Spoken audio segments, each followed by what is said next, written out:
Hello Bitzbox, this is Craig from Bitzbox.co.uk here with a little special Q&A video to celebrate 14 years of running Bitzbox, which is pretty crazy to think about. But yeah, 14 years, so when you see this video, we'll be celebrating 14 years of running the company, and I asked last week on a couple of social media platforms for people to send in some questions. I'm going to answer them in this video, obviously. So I got some from Twitter and some from Instagram. Did ask on Facebook as well, but no one sees anything on Facebook unless you throw a lot of money at them for advertising, which I don't bother with so much. So yeah, let's get straight into it. So Hazelberry on Twitter asked, how do you resist using all the bits? Well, we have a lot of bits, thousands upon thousands, so don't have time to use all of them. But yeah, sometimes there are some really nice bits that we really want to use. And to be fair, the answer is that we don't resist, basically. If there are pieces I want, I will buy the sets in and I'll use pieces from them. This is what, they're there, aren't they? So, or sometimes I'll even go rooting through, seeing what we've got in stock, and sometimes might have the odd bits. But it doesn't happen very often, to be fair. Normally I sort of plan things out ahead, and sometimes it works the other way around. I'll buy boxes in for myself, and then the rest of the bits will end up going on the website. So that happens sometimes as well. But yeah, you get a lot of ideas when you have all these bits around you. And yeah, so it's hard to resist. But yeah, I've got enough to get on with. So yeah. Pandora's Bitzbox says, what is your favourite aspect of your job? What is, say, I don't write this very well. Say where you aren't just content, but you finish your day and settle down, but there was a smile on your face because something work-related that happened. I do love the job. I'll put that out there. Absolutely love it. Certainly, I don't wake up in the morning and sort of think, oh, I've got to go to work. I don't. But to be fair, a lot of the aspects of a job I don't particularly think are brilliant. Which is why I have people to help me, staff to help. We basically package orders and we cut pieces off the sprue, and that is like 90% of the job. Photographing new bits I'm not particularly into, so Katie does that, and she loves doing it, so that's good. Yeah, there's not really a lot to a job. I like doing all the social media stuff. I like doing all the YouTube videos. I don't really consider them part of the job as much because I do a lot of this in my spare time. I'm even recording this at 6:15 at night. I've just finished my dinner, and I just sort of come back in here and filming this. So yeah, I love doing all the YouTube stuff, even though I don't technically consider it part of the job so much. Although Ingrid does a lot of video editing, and that is part of her job. So, but yeah, I like all the aspects. Doing the orders is fine, cutting stuff up's fine. Can get tedious, doing it 14 years. Yeah, but you can say about any job, can't you, really? Yeah, I like it. I love when we get positive feedback from people. That's brilliant. That's certainly something that puts a smile on your face. Definitely. Yeah. I apologise. I've sort of written them all down here, so I'm sorry if what I say isn't exactly the same as the questions that you'll see on the screen. But Crafty Beard Guy Ash asks, how did you get Bitzbox started as a business? And is it your full-time job, or do you supplement your income with it? Loving the service. And Perva Marcus also said, why did you start Bitzbox? And Ethan J666 also asked, when did you decide to start up Bitzbox? Was it a long process, or did you jump right into it? In regards to when did I decide to start it up, there's a 14-year celebration video, so yeah, 14 years ago. Why? It's quite funny actually why, because at the time me and a mate were doing had a little web design business. We're only like 19, and yeah, it was going alright, but we thought it'd be nice to make a little bit of extra money, and one of the ways to do that, what we knew, a lot of our experience, was to make a little online shop. And yeah, I'd collected this hobby. I sort of fell out of the hobby during my college years. So I had all these sort of spare bits lying around. I thought, well, I could sell them on a little online store. There doesn't seem to be many people doing that. At the time, I think there was Battle Wagon Bits in the US, and that was it. So we sort of just started doing that for a bit of extra money, and then it just grew. We used that money to buy some stock in, and it just grew steadily from there. It is a full-time job. Yeah, it's a full-time job. It certainly takes full-time hours to run a business like this, because cutting stuff off sprue takes a long time. So you you could do it part-time, but you won't be able to sell a fraction of what we do. But yeah, it's a full-time job, pays bills. Can't argue. Not going to make me a millionaire, but I don't want to be. Well, I do want to be a millionaire, but I'm quite happy not to be. Yeah, pays the bills. It pays staff. Can't complain. We've managed to get through this whole coronavirus, and now in a second recession while the business has been going, and we're getting through it okay. So as long as we're okay, like I say, as long as I can pay bills, put food on the table, that's all I care about. Was it a long process, or did you jump right into it? It was, I would say, to get to the stage where I was earning money from it, actually taking a wage. That took a few years, really, because we were just pumping the money back into it. And at first it was me and a mate, now it's just me who owns it. It was a slow burn. I think, obviously, if we had financial backing to start with, then obviously it'd been a lot quicker. It's all just a case of how much stock you can really get in. And back then, getting our name out wasn't too difficult. Forums like Warsaw were really big at the time, so we sort of put word out on there, and that really helped. And of course, this is a hobby where word of mouth is really important. And yeah, sort of grew from there. So Chris asks, how much has changed over the years in regards to stock that you sell? What are you looking forward to, hopefully, seeing happening in the next few years within the hobby and the bits you sell? And thirdly, what is your opinion on 3D printing and its use in the future? So one thing that's definitely changed over the years is when we first started, we wanted to stock everything. We were stocking terrain pieces, vehicles, and other stuff that didn't make any money. We don't do that anymore. That vehicle stuff especially takes up so much space, costs a lot to post because of the size of bulkier bits, and they just don't make money. Simple as that. People will buy a Predator turret and all the guns, but they will not buy the chassis. Not at a price that we can sell it to make a profit on, because you get to a point then where you'd have to sell it for so much that it's just not worthwhile to the customer. So, and even then, if the box only makes a few quid on it, it's not worth it after like taxes and everything. So, yeah, that's definitely changed a lot. So we just focus now mainly on infantry. We were also selling Forge World pieces at one point, but we don't do that so often now. It was alright when they started and they had like a small range, but now it's so much. And yeah, and people are a bit wary when it comes to Forge World stuff, because there's a lot of China cast knockoffs and stuff going about. So yeah, it's a market I don't really want to be in at the moment. So we just focus, and then obviously there's more money that we can focus on putting stuff into stock. So yeah, someone did ask, I haven't got it written here, but someone did ask, they said something like, oh, why is everything out of stock? Which, yeah, you get a lot. The turnover of stock is just ridiculous. It always looks like there's not much stuff in stock, but stuff just goes in and out so fast, especially the popular stuff. It's not feasible for us to just restock everything in one go.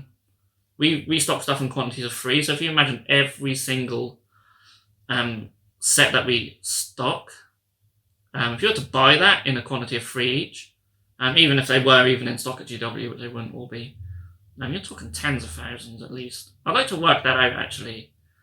Yes, we can't drop tens of thousands of pounds in one go.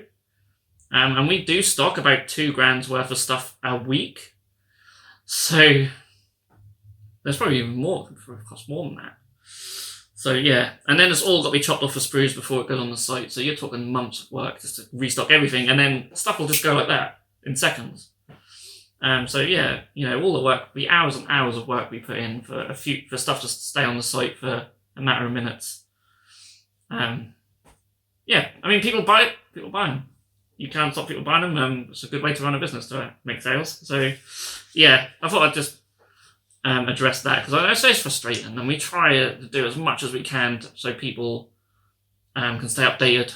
We even send out text notifications now, automatic emails, all that stuff's great. Obviously, it makes stuff sell out even faster if people can know what's getting restocked quicker. So it's like a double-edged sword sort of thing. But yeah, we try our best, and yeah, we're just trying to get so much in and out. It's crazy. It is crazy. What do I what am I looking forward to or hope to see happen in the next few years? That I don't know really.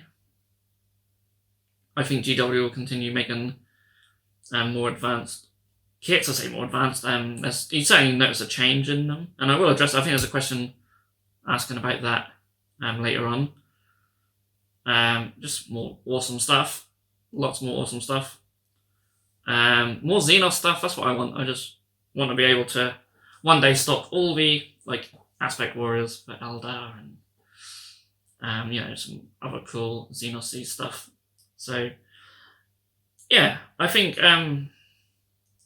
there's a lot to look forward to. I think I'm not liking the price creep that GW are doing. But yeah, what's your opinion on 3D printing and its use in the future? I think the time it takes to 3D print stuff still means even though you can do it, it's still nowhere near the convenience that we can offer. I won't lie, in the back of my mind, I do fear that could have an impact on us, but I think, the quality of GW stuff, they're always going to be years ahead of that market. And it's not like printers have killed off books. You don't have to buy a codex. You could get a digital version and print it off. But who's going to go to that much effort? And if you're spending 9 hours to print some stuff on a 3D printer, are you really going to do that when you could just go to a website and buy it? If you want to save, if you're planning on doing a lot and you can save a lot of money, then by all means. But I think for the odd little bit here and now, I don't think it's going to be a massive issue.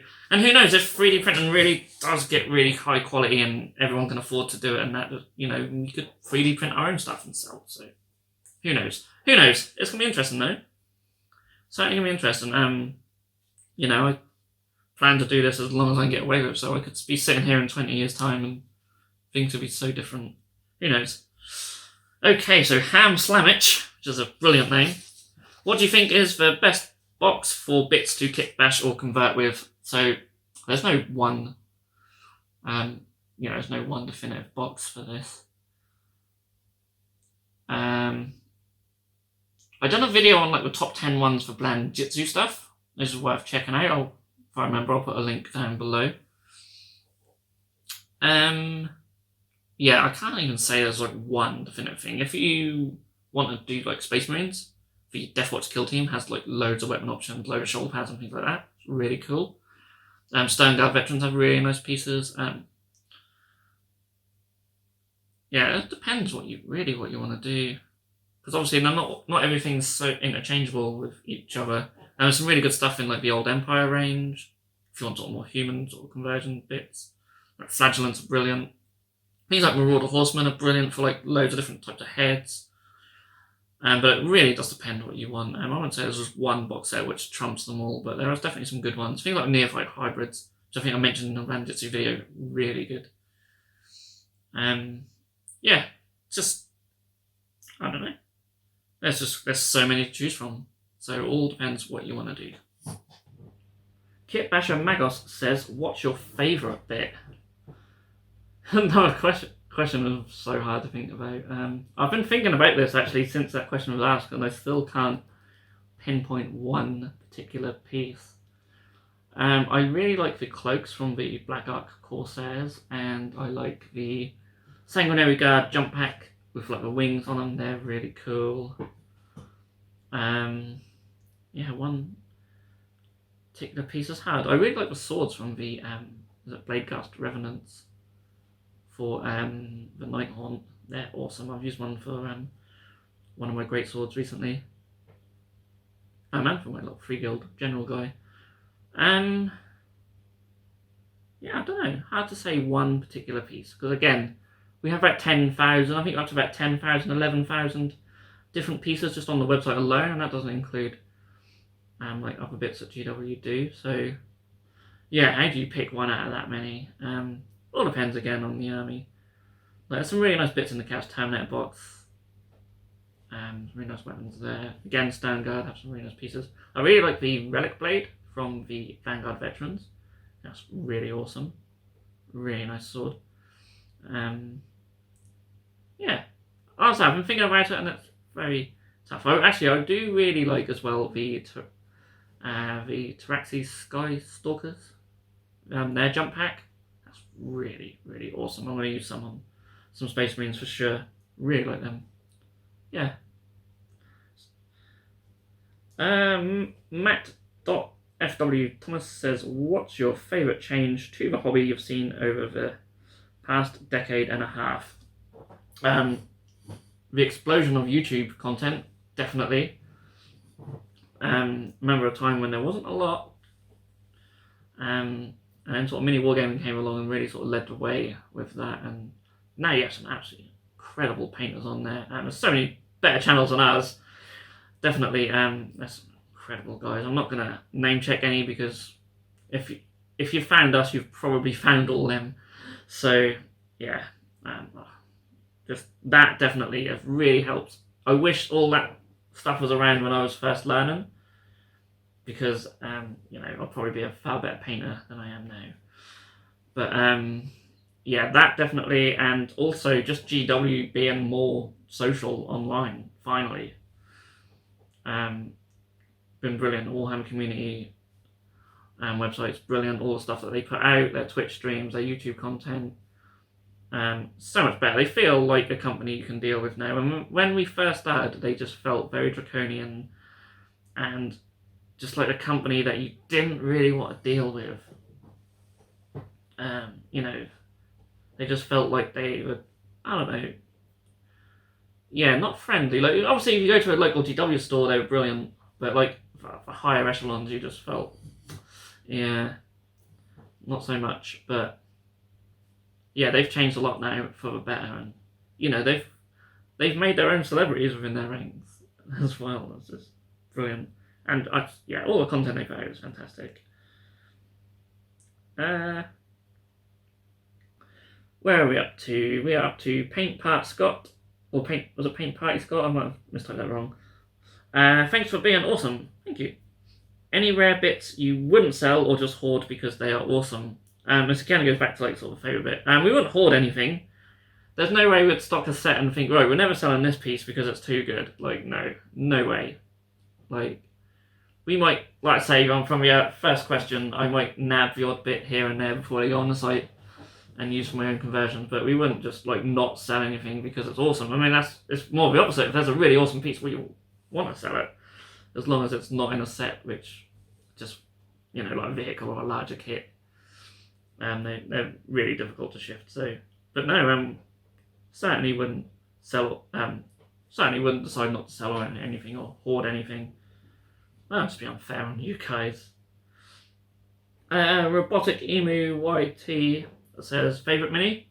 So I was asked this in our last Q&A we done, and the answer will still be the same. It's still L'Ariel. Just I had so much fun painting her, using that whole iridescent effect on the beetle. There's a video on that. Yeah, it's just an awesome miniature.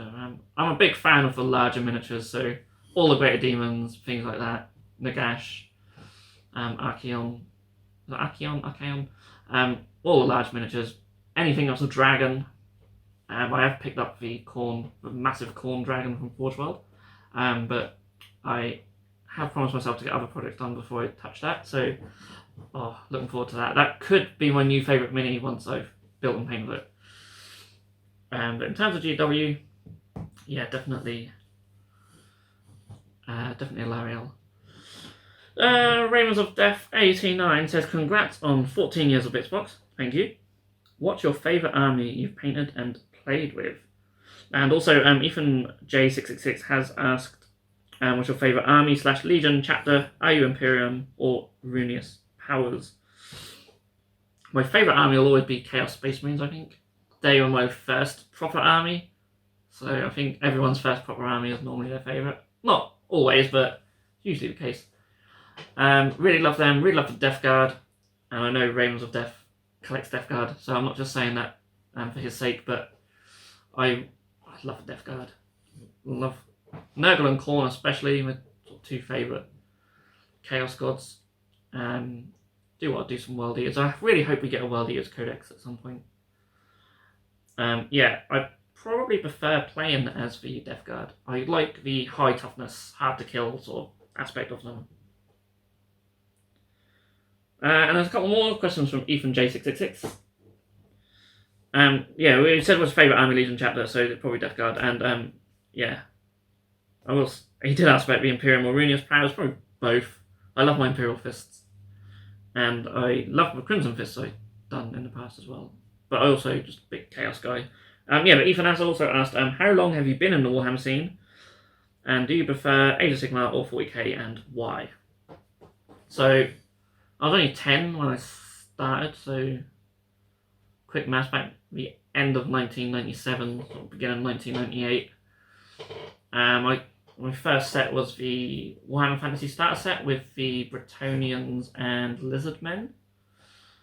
And then a couple of months after that, I got the Metal Chaos Space Marine box and the Metal Chaos Terminator box. And then I think I got Clan of Betrayer as well, and that sort of was the start of my Chaos Army. And that sort of grew. I was doing Night Lords. Then I decided to repaint them all as Death Guard, or just a generic Nurgle force, and I had a lot of Plague Marines. Played them for quite a while. This was all doing 3rd edition 40k. Didn't really play Warhammer, even though I had that starter set. Just went sort of straight into 40k because that's what my friends were playing. My cousin got like a Dark Elder army, which for someone who, I think he was like 11 at the time, he painted them quite nicely as well. Yeah, so played a lot of 40k, and was mainly Chaos for quite some time, but that was a long time ago. Didn't really play much in 4th, and played quite a lot of 5th, and played a lot of 7th as well. And funny enough, I played a lot of 9th, so the odd numbers. Do I prefer Age of Sigmar or 40k? Overall, 40k, because I've played so much more 40k in my life. But before 9th came around, I sort of fell out with 40k a little bit and was very into Age of Sigmar, but now I've sort of come back round to 40k. I think the lore, definitely 40k, and probably miniatures as well. There's a lot of nice Age of Sigmar stuff, but I think overall, I think if I had to choose one, it would always be 40k. So there you go, 40k. But I love them both. So it's like trying to pick your favourite child. So yeah, and you just go for the firstborn one, right? So yeah, 40k. Yeah, and that is it. There was a couple of other questions, people asking when is such and such going to be in stock, or do you stock this? Yeah, not answering that on here. And yeah, don't ask us stuff like that. We get that all the time. And it's like, the truth is, I don't know. We restock stuff when they come in, or when we order them, and then they decide to come in. So yeah, yeah, this video's probably getting on a bit, isn't it? Just me rambling on. But yeah, thank you so much for watching, and thank you so much for supporting our business. Anyone who's bought from us, even if you've just bought one Space Marine head or one grenade, like, you know, just thank you so much. You know, you guys keep us going. We won't be here without you guys. Yeah, thank you so much for watching as well. And if you support us on this channel, whether you just like and subscribing and commenting on videos, you know, just everything, we appreciate so much.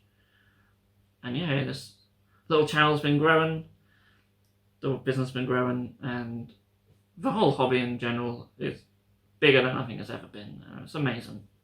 We love it. That's why we do it. So yeah, before I get all too sentimental, thank you so much for watching. I'll see you all again in the next video. If you enjoyed this video, then please feel free to subscribe to our channel if you haven't done so already.